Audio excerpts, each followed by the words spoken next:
حضور صلی اللہ علیہ وسلم نے نا فجر کی نماز پڑھائی، فجر کی، اور حضور فجر کی نماز پڑھا کے فرمانے لگے بھئی کسی بندے نے روزہ رکھا ہوا ہے آج؟ حضرت عمر کہتے ہیں رات کو میرا ارادہ تھا رکھوں، پر سویرے پھر میں نے گرا دیا، نہیں رکھا۔ حضور نے دوسری دفعہ پوچھا بھئی کسی نے روزہ رکھا ہے؟ تو ذرا صدیق کے اوپر نے ہاتھ کھڑا کیا، عرض کی یا رسول اللہ میں نے رکھا ہوا۔ آپ حکم نہ دیتے تو نہ بتاتا، پر روزہ رکھنا بھی آپ نے توجہ دلائی ہے تو حکم بھی آپ کا بتاؤ تو بتا دیا۔ حضرت عمر کہتے ہیں حضور نے فجر کی نماز پڑھائی، فجر کی۔ دوسرا سوال پوچھا بھی کسی نے کسی بیمار کی تیمارداری کی ہے؟ تو حضرت عمر کہتے ہیں میں نے فٹافٹ عرض کی یا رسول اللہ ابھی تو نماز فجر پڑھی ہے، تو اب گھر جائیں گے تو تیمارداری کریں گے۔ تو حضور نے فرمایا عمر تو ذرا ٹھہر جانا، جلدی نہ کر، ٹھہر نا ذرا، رک تو صحیح۔ تو حضرت عمر فاروق رضی اللہ تعالیٰ عنہ فرماتے ہیں میں چپ کر گیا۔ حضور نے فرمایا بتاؤ بھی کسی نے تیمارداری کی ہے؟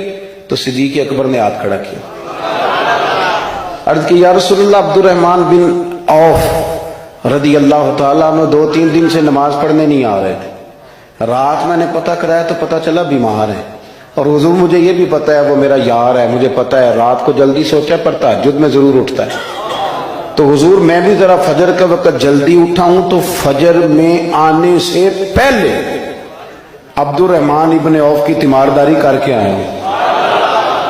حضرت عمر کہتے ہیں میں نہ ہلکا ہلکا ڈھیلا پڑ گیا۔ حضور نے تیسرا سوال پوچھا، فرمایا کسی نے کسی مسکین کو کھانا کھلایا؟ کھانا کھلایا کسی مسکین کو؟ حضرت سیدنا عمر فاروق کہتے ہیں میں نے پھر عرض کی، میں نے کہا یا رسول اللہ ابھی تو فجر پڑی ہے، گھر جائیں گے کوئی چیز لیں گے تو کھانا کھلائیں گے۔ تو حضور پھر مسکرائے، فرمایا عمر تو ذرا ٹھہر نہیں جاتا، ذرا ٹھہر نہ، ذرا نظارہ تو کرنا، گویا یہ شان صدیق اکبر کا جلسہ ہو رہا، ذرا ٹھہرنا۔ حضور نے پھر پوچھا بھی کسی نے کسی مسکین کو کھانا کھلایا ہے؟ تو حضرت عمر کہتے ہیں لوگ سارے دائیں بائیں دیکھ رہے تھے اور میں چپ کے ابو بکر کو دیکھ رہا تھا، کہ مجھے پتا تھا کہ بولنا اسی نہیں ہے، اور دل میرا کر رہا تھا کہ کہہ دوں دیو جناب جواب، دل میرا کر رہا تھا۔ وہ سمجھ گئے تھے کہ سونا راضی کن کاموں میں ہو، بس یہ نقطہ انہوں نے پا لیا تھا۔ حضور نے فرمایا بتاؤ کسی مسکین کو روٹی کھلائی ہے؟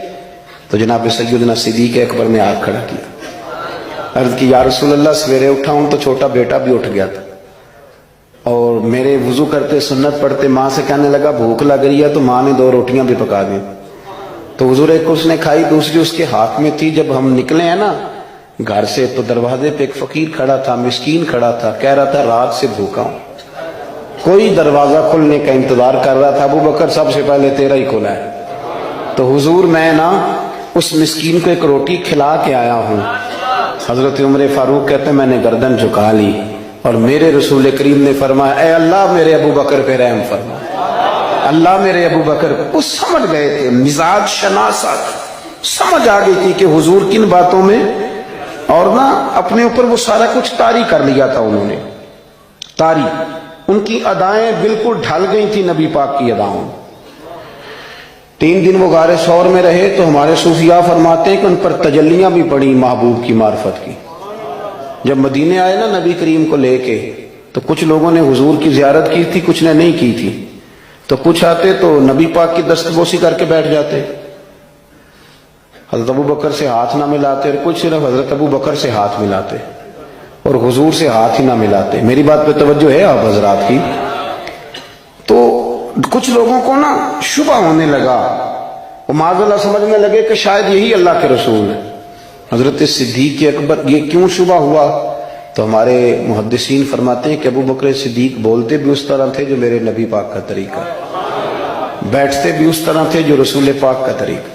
کہتے ہیں انہوں نے امامہ باندھا ہوا تھا تو جو امامے کا پیچ حضور کا ڈھیلا رہ گیا تھا ان کا بھی ڈھیلا رہ گیا، اس طرح اپنے آپ کو مزاج میں ڈھالا تھا، تو من شدی من تو شدم، میں اس طرح ڈھالا تھا مزاج میں، اس طرح کہ کوئی فرق ہی نہیں نظر آتا تھا۔ وہ کہتے ہیں جب حضرت ابو بکر صدیق نے دیکھا نا کہ لوگوں کو تو شک ہو رہا ہے، کوئی میرے ساتھ ہاتھ ملا کے بیٹھ جاتے، تو حضرت صدیق اکبر نے کہا کوئی ایسا کام کرنا چاہیے کہ پتہ چلے آقا کون ہے غلام کون ہے۔ اٹھے، کندھوں پہ چادر تھی، وہ اتار کے نا تو حضور پہ سایہ کر دیا، لوگوں کو پتہ چل گیا کہ سایہ کرنے والا کوئی غلام ہے، اور جس پر سایہ کیا جا رہا ہے وہ آقا ہے۔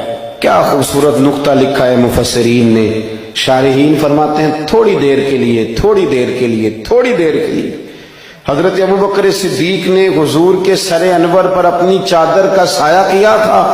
اللہ کے رسول نے احسان کا بدلہ یہ دیا، نیکی کا بدلہ یہ دیا کہ قیامت تک ان کی قبر پر اپنے گنبد کا سایہ فرما دیا، قیامت تک گنبد کا سایہ کر دیا ان